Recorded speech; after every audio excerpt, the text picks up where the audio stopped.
Las monarquías asiáticas desafían a la historia. En la era moderna de la democracia, los mundos tradicionales, el misterio y los ritos causan una fascinación y un respeto superiores a los de cualquier otra época. Los monarcas asiáticos son símbolos de continuidad, conexiones vivas con el pasado, amadas y odiadas a partes iguales.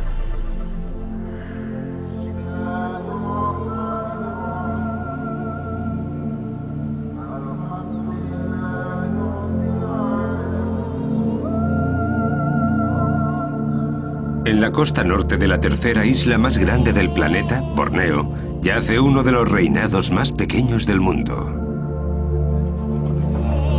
Brunei debe su extraordinaria existencia al hecho de haber tenido un sultán como monarca durante los últimos 600 años. Sin embargo, a diferencia del resto de Asia y de gran parte del mundo, Brunei sigue siendo una monarquía absolutista, donde el sultán es jefe de Estado y de gobierno al mismo tiempo. El sultán está considerado como un ser divino, hasta los ministros de su gabinete lo veneran. A Brunei se lo conoce no solo por su sultán, sino también por su petróleo. La familia real es increíblemente rica. Una riqueza que no comparte su pequeña población, aunque nadie osa debatir el tema. En lo que respecta a la riqueza, el dinero de Brunei es un tema tabú en el país. Está prohibido constitucionalmente. El monarca tiene un poder inusitado sobre el pueblo, más allá de lo que ocurre en cualquier otro país asiático. Es un sistema difícil de entender desde una perspectiva occidentalizada y democrática. Es un sistema que se ajusta a Brunei. Si Brunei a las órdenes del sultán está o no familiarizado con los valores británicos, ya sería una cuestión muy diferente. ¿Pero es ese sistema sostenible? ¿Qué les ocurrirá al sultán y al pueblo de Brunei cuando se termine el petróleo?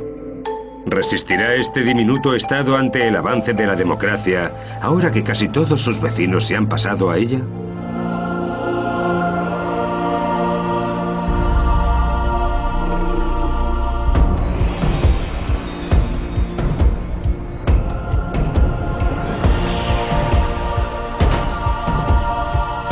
Monarquías asiáticas. Brunei.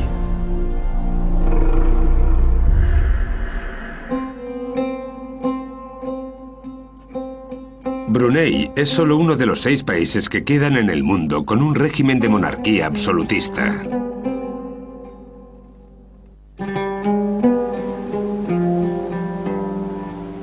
El poder está centralizado y es jerárquico.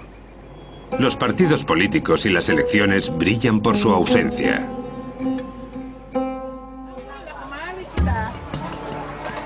Brunei ha sido un sultanato desde que los comerciantes musulmanes se establecieran aquí en el siglo XIV. Su Majestad el Sultán Haji Hassan al-Bolkiah Muizzadin Wadaullah es el 29º soberano de Brunei. Como país, Brunei habría desaparecido por completo en los siglos XIX o XX de no haber sido por la protección que le ofrecían los británicos. Establecieron un sistema de residencia que aseguraba que el país no sucumbiese a las incursiones de Malasia. El sultán, aquellos días, estaba preocupado. Bueno, no había mucho dinero y tanto él como sus aliados querían irse a Singapur, entre otras opciones. Pero tenían que pedir dinero a los británicos. Al principio del siglo XX, los sultanes de Brunei, se dice, eran tan pobres que sus ropas estaban raídas y sus palacios eran precarios. La economía de Brunei cambió para siempre en 1929, cuando la empresa Shell encontró petróleo en el país, aunque no se les permitió a los sultanes compartir la riqueza que se generó prácticamente de inmediato. En un primer momento, el sultán no sacó beneficio alguno, pero según el acuerdo de residencia, se le permitió más tarde recibir un estipendio mensual de $6.000 de las colonias del estrecho. No cobraba, sin embargo, ningún dinero directo. El padre del sultán actual, Omar Ali Saifuddin III, cambió sutilmente su relación con los británicos con el paso del tiempo durante su reinado, de forma que los bruneanos recibirían también una parte de la riqueza que se creaba en el país. En la década de 1980, gracias a la exportación de petróleo, el sultán de Brunei había ganado dinero suficiente como para pasar a ser el hombre más rico del mundo, en parte porque la diferencia entre su riqueza personal y la del país era muy escasa. Con una riqueza inimaginable, por no decir inmencionable, la posición del sultán parece asegurada. Pero si el 95% de los ingresos de Brunei proceden del petróleo y del gas, ¿qué ocurrirá cuando dichos recursos se terminen por completo? Desde 1935, cuando descubrieron el petróleo, los británicos vinieron con la teoría de que en 25 años ese petróleo se secaría. Oí la historia cuando llegué yo a Brunei hace 21 años. Espero por Dios que el petróleo dure para siempre, al menos hasta que descubran otra fuente de energía.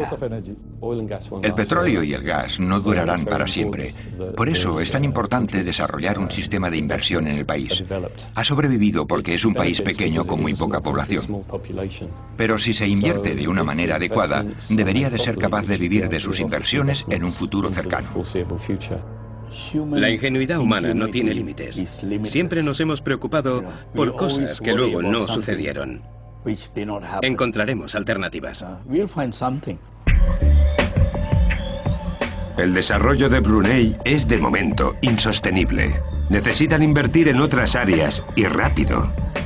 En 1990 se prohibieron el alcohol, los bares y los clubes nocturnos, por lo que es poco probable que el turismo se asiente como medio de sustentación para el país. Dadas la increíble riqueza y la escasa población, los bruneanos disfrutan de un buen nivel de vida, una educación gratuita y un seguro médico, además de estar exentos del pago de IRPF. Una familia media tiene 3 coches. Por eso no es de extrañar que muchos obvien preguntar sobre el futuro del sultán. Prefieren disfrutar de la situación actual mientras dure. Es un oasis de calma. A muchos les gusta estar en Brunei, trabajar en Brunei. Es un lugar tranquilo, acogedor y donde se respira un buen ambiente. No ha sufrido los excesos de muchos otros países. La vida es tan buena que casi todo el mundo en Brunei adora de verdad al sultán y la familia real. Lo que hizo tan popular a la familia real de Brunei es, desde mi punto de vista, que se comportan como gente normal, que son ellos mismos. Y si miras alrededor cuando la familia real está de gira por el país, verás que la seguridad es mínima, lo que demuestra que están seguros y que la gente los quiere. De ahí que sea tan evidente la buena relación entre el pueblo y el sultán. La pregunta es, ¿cómo ha conseguido sobrevivir el sultán de Brunei como último monarca absolutista de Asia sin ceder ni un poco del poder que tiene entre manos? Para entender su posición preeminente, tenemos que examinar la historia de los sultanes de Brunei y los acontecimientos fundamentales de 1962, cuando una rebelión armada a punto estuvo de derrocar la monarquía.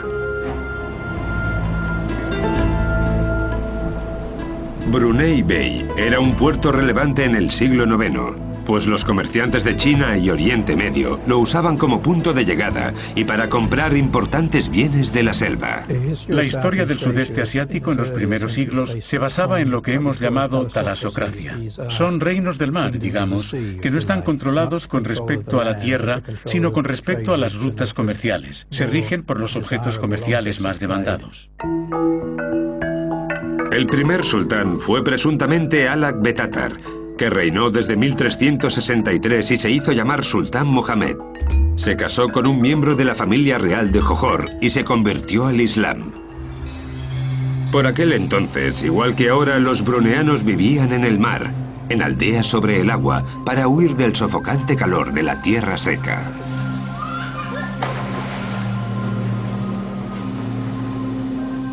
Los sultanes construyeron las primeras mezquitas de Brunei y empezaron a predicar el Islam. El pueblo veneraba a los sultanes. Se convirtió casi en un sacrilegio la mera intención de criticar al sultán, pues tenía un aura que se pasaba de una generación a la siguiente. Un aura que se unía a los palacios, la riqueza, los objetos prestigiosos y la ceremonia y pomposidad que acompaña a todo esto para reforzar su posición. Durante los siglos XV y XVI, entre guerras y comercios, Brunei construyó un imperio que abarcaba Borneo y parte del sur de Filipinas. Había dos reyes famosos. El sultán Bolkiah, conocido como Narkoda Ragam, el hombre que va en barco, y el noveno sultán, Hassan. Cuenta la historia de Brunei que debe a estos dos hombres su expansión. Desde el siglo XVI, la historia de Brunei se vio determinada por la llegada de los navegantes europeos, primero portugueses, después españoles y finalmente británicos. Tenemos pruebas de la presencia de Antonio Pigafetta, uno de los marineros de Magallanes. Fue un italiano que vino a Brunei y dejó por escrito su experiencia.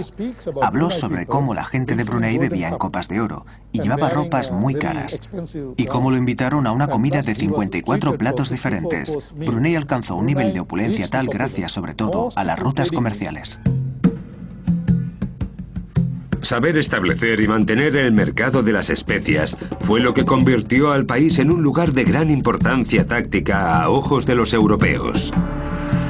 Los españoles no habían logrado hacerse con Brunei, pero los británicos llegaron en el siglo XVIII con la intención de hacerse un hueco en el puerto y mantener abiertas sus rutas de comercio.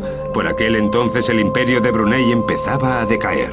Los sultanes de Brunei se vieron acorralados entre la competencia y el aumento en el interés por Borneo. Tras una dura crisis de sucesión en 1828, Omar Ali Saifuddin II se convirtió en el 21º sultán de Brunei. Él mismo mató al resto de miembros de su familia que reclamaban el trono, aunque quienes más problemas le daban eran los británicos. La presencia británica empezó a sentirse no como el resultado del interés de los británicos por gobernar el país, sino gracias a James Brooke, un aventurero, un pirata que vino y llegó a un acuerdo con un aristócrata bruneano según el cual tomaría el control de Kuching, que más tarde se convertiría en el núcleo del reinado y pasaría a llamarse Sarawak. En 1842, James Brooke se convirtió en gobernador de la colonia británica de Sarawak, al oeste de Brunei. Durante los 100 años que siguieron, la historia de Brunei se vio sujeta a la familia Brooke, a quienes llegaron a conocer como los rajás blancos. Brunei estaba a punto de desaparecer por culpa de la mala dirección cuando llegó el Rajá Brooke. El país se hundía, la corrupción había llegado a niveles intolerables y la ineptitud era palpable. Por eso la gente se revolvió contra quienes gobernaban. Y por eso aceptaron al Rajá Brooke como salvador. Por aquel entonces, los británicos habían establecido un vínculo diplomático con Brunei, pero sabían que no les convenía permitir que James tomase el control por completo, aunque sí era una cuestión de honor proteger a Brunei contra posibles invasiones por parte de otros países.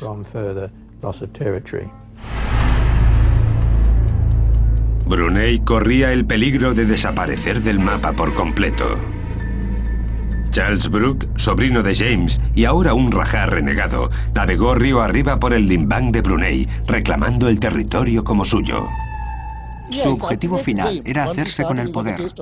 Quería terminar con Brunei como Estado y hacerse con el control total del territorio.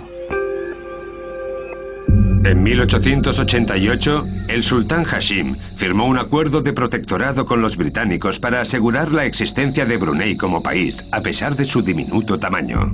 Los sultanes de aquel tiempo eran muy pobres. No había mucho dinero. Creo que agradecieron la llegada de los británicos como fuerza de estabilidad en el momento. Para establecer qué se iba a hacer con y de Brunei, los británicos enviaron a Malcolm MacArthur para que escribiese un informe sobre el gobierno de Brunei y qué se necesitaría para sostener el territorio.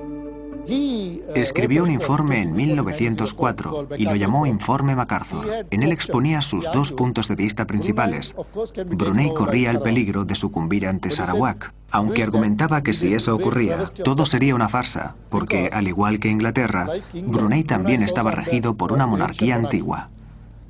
Así que no sería justo apagar ese antiguo sistema de poder. El segundo punto importante se basaba en la extrema pobreza de Brunei. Iba a ser muy difícil mantener el país. Por eso no sería tan mala idea dejar que Sarawak se hiciese cargo. MacArthur hizo muchísimos amigos en Brunei gracias a la sensibilidad que mostró hacia los sultanes y su posición en la sociedad. Sin embargo, llamó al empobrecido Brunei colección de casuchas ruinosas, donde incluso el sultán Hashim llevaba ropas roídas y se había caído por un agujero del suelo de su palacio construido sobre pilotes. La misión de MacArthur consistía en averiguar qué había que hacer con Brunei para que el sultán se lo respetase y tratase bien. Tenía la sensación de que los Brooke eran demasiado avariciosos y a largo plazo impredecibles. Quería conservar los restos de Brunei, pero los británicos tendrían que imponer algún tipo de hegemonía sobre el país, no directamente, pero sí de forma indirecta. Habría que designar un residente británico que aconsejase al sultán, aunque el poder real siguiera yaciendo en manos de ese residente británico. Así fue como salvaron al país. En mis escritos siempre he dicho que MacArthur fue el auténtico héroe de Brunei. Los británicos ya habían establecido un sistema residencial de éxito en los estados federados malayos. Tras haber resistido la tentación de vender Brunei a Charles Brooke, el sultán Hashim falleció en 1906, viendo cómo se había salvado su adorado reino. MacArthur se convirtió en el primer residente y se puso manos a la obra para crear un nuevo sistema de gobierno e impuestos, mientras que el sultán quedaba al cargo de los asuntos religiosos. El residente toma el control sobre la administración y se convierte en gobernador, mientras el sultán, siguiendo lo estipulado en el tratado, acepta los supuestos consejos del residente, independientemente de qué se trate. Es decir, el sultán ha perdido toda su autonomía. Los británicos se establecieron en la Casa de los 12 Techos, un edificio que no se ha vuelto a usar desde 1984, cuando dejaron el país. Hoy en día es uno de los puntos que recuerdan el reciente pasado colonial bruneano. Tras la muerte de su padre, Jamalul Alam, en 1924, Ahmad Tajuddin se convirtió en sultán de Brunei con solo 11 años. Con un menor en el trono, no fue de extrañar que los británicos tomasen casi todas las decisiones del país. Modernizaron Brunei de forma eficiente, aunque si lo comparamos con el resto de países asiáticos, era relativamente pobre. Aunque ese detalle estaba a punto de cambiar. Cuando la empresa Shell descubrió petróleo en 1929, se construyeron carreteras, vías ferroviarias y viviendas a una velocidad asombrosa. En 1936 se habían pagado todas las deudas del país. De la nada, Brunei había pasado a ser el tercer país exportador de crudo de la Commonwealth. Pero el sultán Tajuddin no recibía ni un céntimo del dinero procedente del petróleo. Al principio, el sultán no recibía nada, porque según el acuerdo de residencia, él solo tenía derecho a un estipendio mensual de $6.000 de las colonias del estrecho. No le daban dinero extra. A la realeza se le pasaba entre el 20 y el 30% de los beneficios, pero no de forma directa. Se guardaban en cuentas separadas que regían el residente y su ayudante. Hasta 1950, los sultanes de Brunei estuvieron supeditados a los residentes británicos. Pero todo cambió cuando subió al trono el hermanastro de Tajuddin, Omar Ali Saifuddin III. Y al día en que subió al trono Omar Ali Saifuddin, dio muestras de querer llevar las riendas y de dar la vuelta al proceso histórico que se sucedía desde 1905, cuando se concentró todo el poder del gobierno en manos de los residentes británicos. Empezó poco a poco a retirar poder y autoridad a la figura del residente. Conocía el potencial de Brunei en aquel momento y no quería que los extranjeros dictasen los términos de lo que ocurriese con su país y su dinero. Los ingresos del petróleo crecían a una velocidad asombrosa. Pasó de $1 millón en 1946 a 30 millones en 1959. Con parte de esa riqueza, Omar Ali construyó una mezquita majestuosa a la que puso su nombre y que todavía hoy es el edificio más impresionante del país. La cúpula principal está hecha con oro de verdad. La década de 1950 vio el desarrollo del nacionalismo y la democracia en Brunei. Los británicos estaban a favor de que Brunei se uniese a Sabah y Sarawak en la recién formada Malasia. No querían dejar atrás un anacronismo, una monarquía absolutista en medio del mar, pues para los británicos el país quedaría en una situación muy vulnerable frente a los comunistas. El nuevo primer ministro malasio ofreció un incentivo al sultán Omar Ali. Tunggul Abdul Rahman vino y dijo: te convertiré en el rey de Malasia si te unes a su país. ¿Quién no iba a querer ser rey y superar al resto de sultanes de la historia? ¿Por qué no iba a querer? Creo que le insistieron mucho en que se uniera a Malasia. Pero luego, Tunggul Abdul regresó a Malasia para consultar los términos del trasvase y le dijeron: ni hablar, chaval. A finales de la década de los 50 se había constituido el Partido Popular de Brunei bajo el liderazgo de Ahmad Azahari, un radical que quería obligar a los británicos y al sultán a convocar elecciones y formar una monarquía constitucional. Azahari quería ir demasiado rápido. En resumidas cuentas, Omar Ali era comprensivo, pero por aquel entonces también era un hombre práctico. Y quería salvaguardar el futuro de Brunei, que no se derrochase la riqueza del país. En 1961, el sultán por fin acordó celebrar elecciones y el Partido Popular de Azahari ganó 54 de los 55 escaños del Consejo Legislativo.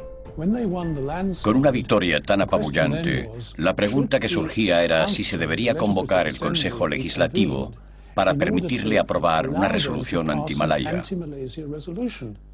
Tras semanas y semanas de tensión, se fijó la fecha para la primera asamblea legislativa, pero terminó por posponerse.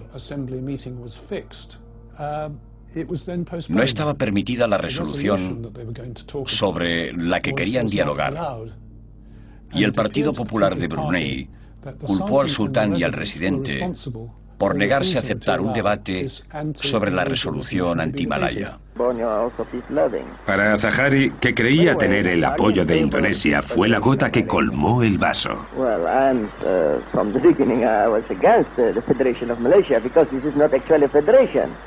This is a transfer of power from one colonial power to another. We are not rebels actually, but we are independent lovers and freedom lovers and adhere of the principle of democracy. El 8 de diciembre de 1962, para sorpresa de todos, Azahari declaró la independencia de Brunei y llevó al pueblo a una rebelión armada contra el sultán. Nadie se lo esperaba. Envié una noticia informando del estallido revolucionario que acababa de brotar en Brunei. Y me contestaron incrédulos. ¿El qué? Repite, por favor. Los británicos reaccionaron rápido y movilizaron a sus gurkhas y los comandos reales emplazados en Singapur. De repente apareció alguien en un vehículo y gritó: regresen al campo, volamos al alba a Brunei, porque los rebeldes han invadido el país y debemos liberarlo. Todavía es un misterio cómo se inició la rebelión. Azahari hasta su muerte no dijo por qué, pero él fue la causa de la rebelión. Confesó que se había hundido por otros motivos para eliminarlo. Lo que sé es que la corrupción estaba tan enraizada que se veía a simple vista. Los gobernantes eran malísimos. Yo era un soldado que servía a mi reina y a mi bandera, intentando devolver a Brunei a su posición anterior. Pero también era perfectamente consciente de que, de haber sido bruneano, me habría unido al bando de los rebeldes. Las revueltas armadas fueron un fastidio. No era el momento. No estaban ni mínimamente organizadas. Y no sabían cómo proceder. ¿En qué dirección debían avanzar? Era un caos absoluto. A la mañana siguiente, asaltamos el río Limbang.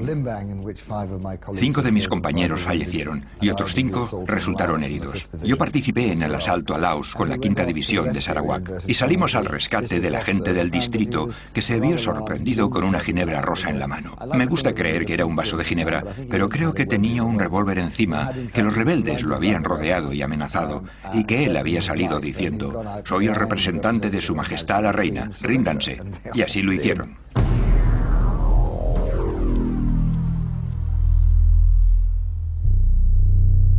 El 20 de diciembre se terminó la rebelión y el sultán declaró el estado de emergencia.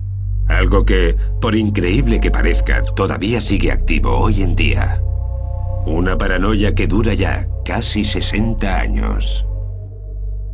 El sultán Omar Ali era un auténtico caballero y confiaba bastante en la gente, hasta la rebelión.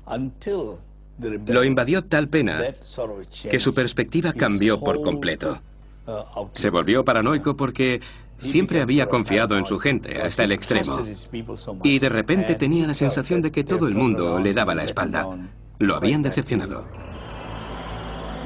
Durante las revueltas fallecieron únicamente 40 personas, 2000 fueron capturadas. Se les habría perdonado si hubiesen jurado lealtad al sultán. Quienes se negaron pagaron con 20 años en la cárcel.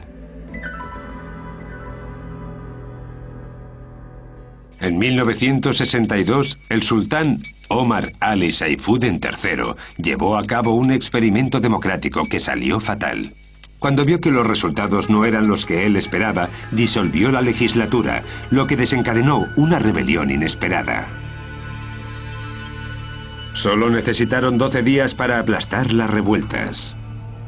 Muchos creen que fueron las increíbles reservas de crudo de Brunei los detonantes de la rebelión y la razón por la que Brunei no ha tenido desde entonces unas elecciones significativas. Por aquel entonces, Brunei estaba lleno de taxistas y mano de obra. ¿Cómo iba a darles la democracia? ¿Cómo iba a convocar elecciones? ¿Cómo iba a darles el poder a ellos? No habrían sabido llevar el país. Su propia rebelión había sido un caos. Y ahora hablábamos de 19.000 millones de dólares. Yo admiro al sultán porque si yo me hubiese visto con tanto dinero en la mano, me habría vuelto loco, casi seguro.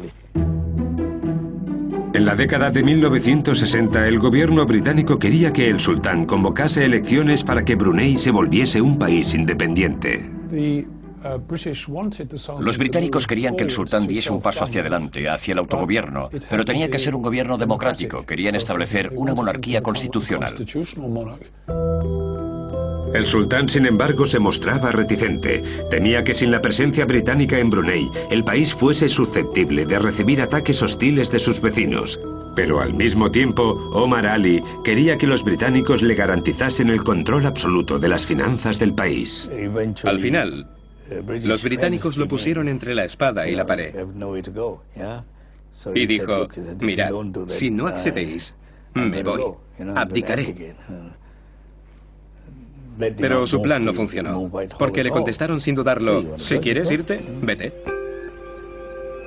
El sultán sorprendió a todo el mundo cuando anunció que abdicaba en 1967 a favor de su primogénito, Hassan al-Bolkiah. Una de las teorías que se barajaron fue que su hijo había fracasado en el intento de hacer carrera militar con los británicos y que era el único modo de evitar el ridículo.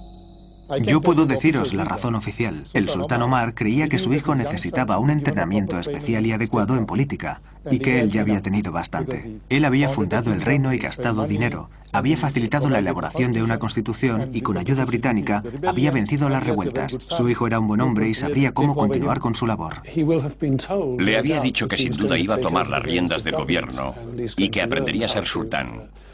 Pero aunque esa parecía ser la idea de su padre, la historia de los años que siguieron hasta 1984 demostró exactamente lo contrario. El anciano que había abdicado no tenía ninguna intención de renunciar al poder. Con 22 años de edad, Hassan al se coronó como sultán en una ceremonia que se celebró en 1968. De manera simbólica, fue su padre, el sultán Omar Ali, quien colocó la corona de oro macizo sobre la cabeza de su hijo. No le haría falta estar sobre el trono para llevar las riendas del país. En los primeros años, el actual sultán se ganó la reputación de sultán aburrido del poder y los privilegios.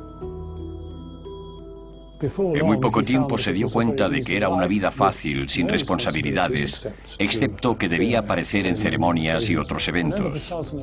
Cada vez que el sultán aparecía con sus gafas oscuras y la gorra encasquetada sobre los ojos, bien parecía estar de resaca y recién llegado de alguna juerga en Bangkok o Manila. La década de los 70 vio un aumento considerable en el precio del crudo, desde el $1 por barril en 1970 hasta los $11 por barril en 1974. La riqueza de Brunei se disparaba. Con el descubrimiento del gas, además del petróleo, el país alcanzaría el puesto más alto en cuanto a la renta per cápita de toda Asia. Durante aquel periodo se desarrollaron muchas actividades de bienestar y mucho del dinero se gastaba en el sector de la construcción. Todos los bruneanos tenían derecho, además, a una educación gratuita. Y las infraestructuras mejoraron a pasos agigantados en muy poco tiempo. Carreteras, sistemas eléctricos. No obstante, el estado de emergencia que se había impuesto tras la rebelión seguía vigente y se suspendió la Constitución. En 1975, las Naciones Unidas apelaron a Brunei para que convocase elecciones y se declarase Estado independiente del Reino Unido, pero el padre del sultán se mantuvo firme ante ambas sugerencias. Brunei era ya un anacronismo, la última monarquía absolutista asiática.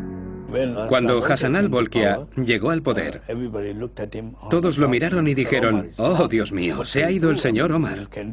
¿Qué vamos a hacer con este tipo?». Pero le llevó poco tiempo al sultán actual mostrar su autosuficiencia e imprimir su imagen sobre la situación política y de poder. En 1981, Hassan al enfureció a su padre al tomar como segunda esposa a una plebeya. Se volvió más conservador, pues acababa de enamorarse por primera vez. El sultán Hassan al empezó a tomarse en serio su religión, y Brunei se vio envuelta en una atmósfera cada vez más islámica. El país empezó a sentirse orgulloso de su historia y de su fe. En 1984, Brunei aceptó finalmente declararse independiente. La membresía a la Asociación de las Naciones del Sudeste Asiático, la Commonwealth, y las Naciones Unidas llegó justo después. En enero de 1984 se canceló el sistema de residencia británico, activo desde 1906. El país se dio a conocer como Negara Brunei Darussalam, Morada de la Paz.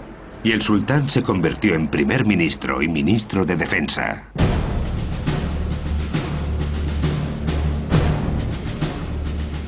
Sus hermanos ocuparon otros puestos de poder. La familia real tiene ahora el control total del país. Se han vuelto intocables.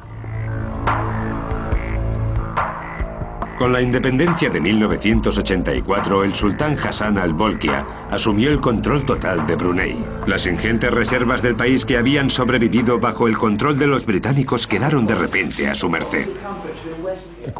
La pregunta para el sultán y su familia era cómo conseguir todo el poder sin que mediase un agente financiero. Querían ejercer el control directo ellos mismos. Omar Ali Saifuddin, antes de la independencia, había contado todos los céntimos de Brunei. Se los había otorgado todos a la gente de la corona. El Consejo Legislativo se reunía todos los años para leer las cuentas de Brunei, para que no hubiese opción a ningún tipo de desajuste posible. Pero justo después de proclamarse Estado independiente, cambiaron las cosas. El sultán tomó el control y formó la Agencia de Inversión de Brunei. Su hermano, el príncipe Jeffrey, se puso al mando. Las finanzas del país pasaron a ser secreto de Estado. Había que encontrar un procedimiento legítimo por el cual se pudiese asignar dinero a la familia real sin tener que seguir ningún proceso legislativo. El único mecanismo que encontraron fue ese: cargar gastos. Con una cuenta para gastos externa al presupuesto nacional, era más difícil saber cuántos beneficios recibía la familia real del negocio del petróleo. El auditor de Brunei, un inglés que intentó llevar a cabo una auditoría contable, no logró obtener acceso a todas las cuentas. De hecho, se le prohibió el paso a las oficinas de la agencia de inversión. La distinción entre su propia riqueza y la del país era tan borrosa que aparecía en las listas como el hombre más rico del mundo. Los bienes del Estado, las reservas, en realidad le pertenecen. Los gastos del sultán pasaron a la historia y son objeto de leyendas. Solo su colección de coches cuenta con 500 Rolls Royce y cientos más de otros coches clásicos. Dispone de un avión privado customizado con accesorios de oro para su uso personal. Un avión valorado en 233 millones de dólares. Para el resto del mundo, era el rey del bling bling. Construyó el palacio más grande del mundo, el Istana Nurul Iman, con una cúpula de oro que sobresale sobre el río Brunei y las aldeas. Cada año, durante el festival musulmán de Hari Raya, el sultán abre a sus súbditos las puertas de palacio y más de 1000 personas reciben comida y regalos por cortesía de su soberano. Su capacidad y habilidad de dispendio hizo que el mundo supiese situar Brunei en el mapa. Solo Hassan Al y su hermano, el príncipe Jeffrey, conocen el estado real de la economía bruneana. La falta de transparencia sobre a dónde va a parar el dinero y de dónde viene realmente es el problema más grave, en mi opinión. Los gastos desmedidos, el despilfarro, han caído en una especie de descrédito ya, digamos. Los debates sobre el dinero existente o las cantidades que gasta y tiene el sultán son tabú. En lo que respecta a la riqueza, el dinero de Brunei es un tema tabú en el país. Está prohibido constitucionalmente. Este sistema financiero centralizado que se estableció tras la declaración de independencia está abierto al abuso, pero el sultán jamás habría imaginado que sería su propio hermano quien más tarde resultaría acusado de intentar robar de las arcas del Estado. En 1984, el gobierno de Brunei decidió introducir una filosofía conocida como MIB en malayo, que instaba a la gente a creer en los 3 pilares del sistema de Brunei: el malayo, el Islam y la monarquía. El MIB es una norma, un parámetro de comportamiento para que la gente observe ciertas reglas. Eso es todo. Creen que si eres un verdadero malayo, si eres un verdadero musulmán y un verdadero monárquico, te comportarás adecuadamente. Como el gobierno está involucrado, suena más a propaganda. Adoctrinan a la gente en los beneficios y virtudes del MIB. Ahora se enseña en los colegios, en las universidades. A todas horas se recuerda a la gente que ese es el proyecto, el sistema al que deben adherirse. Brunei no es 100% malayo, ni 100% musulmán. La comunidad china suma un porcentaje considerable dentro de la población del país, así que esta ideología los excluye, aunque el gobierno la defina como inclusiva. El MIB es una filosofía en gran parte simbólica. Este simbolismo ha sido muy importante a la hora de proyectar una imagen del sultán como hombre de Dios. Aunque en su vida privada, cuando viaja al extranjero, su comportamiento no esté a la altura del de un gobernante islámico. Para reforzar la atmósfera islámica, en 1991, el país adoptó la ley seca. Se cerraron bares y clubes nocturnos y se prohibió el alcohol. El sultán Hassan Al intentaba establecer el culto a la personalidad, algo muy típico en los regímenes totalitarios. Brunei es similar a un régimen totalitario. Es similar a lo que hemos leído sobre Alemania, la Alemania nazi y el comunismo en la Unión Soviética. Es similar al sentimiento que emana de esos países en aquellas épocas. Yo llevo tiempo aquí en un régimen totalitario y vivo de primera mano el modo que lo manipulan y controlan todo. Cuando estás dentro ves también la propaganda subliminal y continua. La televisión apoya a la monarquía, la religión islámica, etc. Es una sensación permanente de miedo. En un clima semejante no hay oposición posible al régimen. De hecho, hablar mal del sultán se considera delito incluso si eres de la familia. Hay demasiados temas tabú sobre los que se supone que no podemos escribir, como la religión, el sexo, el gobierno y el sultán, así como los demás miembros de la familia real. Creo que es por motivos de seguridad y por la armonía del país. No se puede tocar a la familia real ni al sultán. No te puedes meter con ellos, y lo digo como periodista. Pero sí tenemos libertad de prensa, en serio. Más, incluso que en Singapur o Malasia. Cubrí una vez una boda real y me llamaron de la oficina del primer ministro para decirme que sí, que podía hablar de tal y de cual, pero que no intentase hablar de la novia, que era la hija del sultán, ni sobre qué comía, ni nada similar. Son cosas que me desconciertan, sobre todo una vez que entrevisté al yerno de Su Majestad. En la década de los 90, la actividad política era inexistente, y aunque a los partidos políticos se les permitía continuar en vigencia, apenas sí tenían afiliados. Además, tenían prohibido hablar del poder del sultán. En 1997, la capacidad de gasto del príncipe Jeffrey acaparó los titulares internacionales. Era ministro de Economía y de todos era sabido su afición a las mujeres y a gastarse miles de millones por medio de su propia empresa en proyectos a los que ponía su nombre y no el del país. El sultán presentó una demanda contra su hermano para retirarla en cuanto se dio cuenta del alcance que tendría semejante escándalo. Las extravagantes adquisiciones de Jeffrey se pusieron a subasta.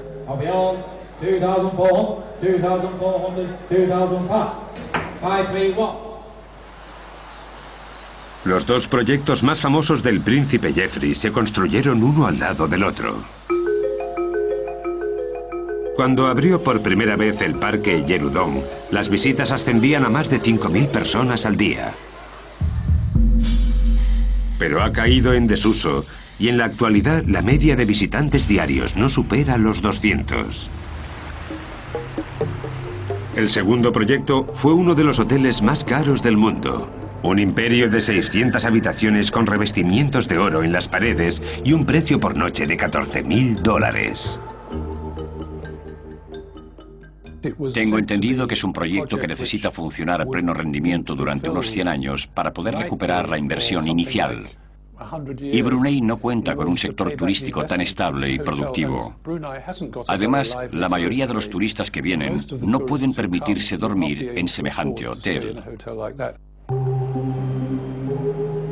Al igual que Yerudong, el imperio apenas se usa y ha originado un agujero negro de dimensiones inmensas en la economía bruneana.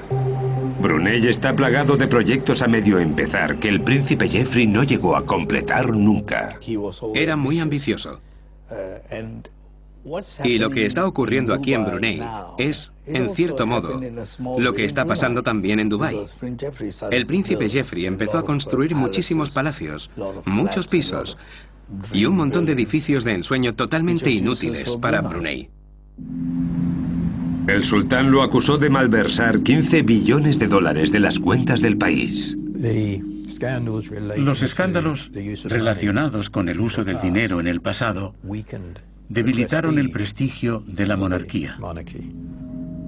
El príncipe Jeffrey se describió a sí mismo como la cabeza de turco de los excesos de su familia.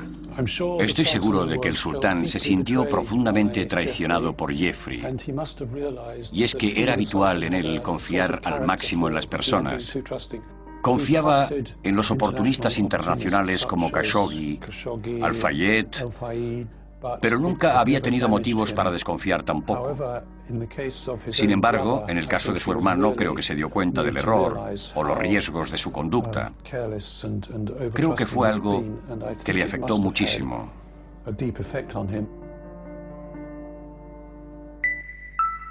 Brunei sufrió la bajada de la economía asiática de finales de los 90.